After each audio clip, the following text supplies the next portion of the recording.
முன்னேற்ற கழகம் 2021 சட்டமன்ற பொதுத் தேர்தலின் போது திமுக சார்பாக சுமார் 525 அறிவிப்புகள் வெளியிட்டார்கள்.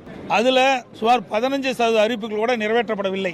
ஆனால் திரு ஸ்டாலின் அவர்கள் கடந்த 4 ஆண்டுகளில் 95% அறிவிப்புகள் நிறைவேற்றப்பட்டதாக ஒரு பொய்யான செய்தி வெளியிட்டிருக்கின்றார். அதில் நிறைவேற்றப்படாத சிலவற்றை இங்கே குறிப்பிட விரும்புகின்றேன். திராவிட முன்னேற்ற கழகம் ஆட்சிக்கு வந்தவுடன் முதல் கையெழுத்து நீட் தேர்வு ரத்து செய்யப்படும் என்று அறிவிப்பை கொடுத்தார்கள். அதற்கு பிறகு திரு உதயநிதி ஸ்டாலின் அவர்கள் நீட் தேர்வை ரத்து செய்வதற்கு ரகசியம் இருக்கு என்று சொன்னார்.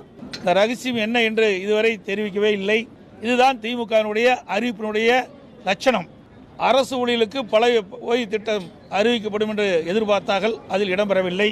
தமிழக மாணவர்களுக்கு வங்கியில் வாங்கிய கல்விக் கடன் ரத்து என்று அறிவித்தார்கள், அதுவும் அறிவிப்பில் எதுவும் இடம்பெறவில்லை. கிராமப்புறங்களில் 100 நாள் வேலை திட்டத்தை 150 நாளாக உயர்த்தி வழங்கப்படும் என்று அறிவித்தார்கள், அதுவும் இப்பொழுது இன்றைய தினம் பட்ஜெட்டிலே அறிவிப்பில் இடம்பெறவில்லை. அந்த 100 நாள் வேலை திட்டத்தில் பணிபுரிகின்ற ஊழியர்களுக்கு ஊதியம் உயர்த்தி வழங்கப்படும் என்று அறிவித்தார்கள், அதுவும் இந்த அறிவிப்பிலே இடம்பெறவில்லை. நெல்லுக்கு குவிண்டாலுக்கு 2500 ரூபாய் வழங்கப்படும் என்றும், கரும்புக்கு ஒரு மெட்ரிக் டன்னுக்கு குறைந்தபட்ச ஆதார விலையாக 4000 ரூபாய் அறிவித்தார்கள், அதையும் அவர்கள் நிறைவேற்றப்படவில்லை. இது இடம்பெறவில்லை. நாளை தினம் விவசாய பட்ஜெட்டில் இடம்பெறுமோ என்று எதிர்பார்க்கிறார்கள் விவசாயிகள். சமையல் எரிவாயு சிலிண்டர் விலைக்கு மானியம் மாதம் தோறும் 100 ரூபாய் வழங்கப்படும் அறிவிச்சாங்க. பெட்ரோல் விலை லிட்டருக்கு 5 ரூபாயும் டீசல் லிட்டருக்கு 4 ரூபாயும் குறைக்கப்படும் சொன்னாங்க. பெட்ரோலுக்கு மட்டும் 3 ரூபாய் விலை குறைச்சாங்க. 5 ரூபாய் தேர்தல் நேரத்தில் வாக்குறுதி கொடுத்து விட்டு 3 ரூபாய் தான் விலை குறைச்சாங்க. டீசலுக்கு 4 ரூபாய் விலை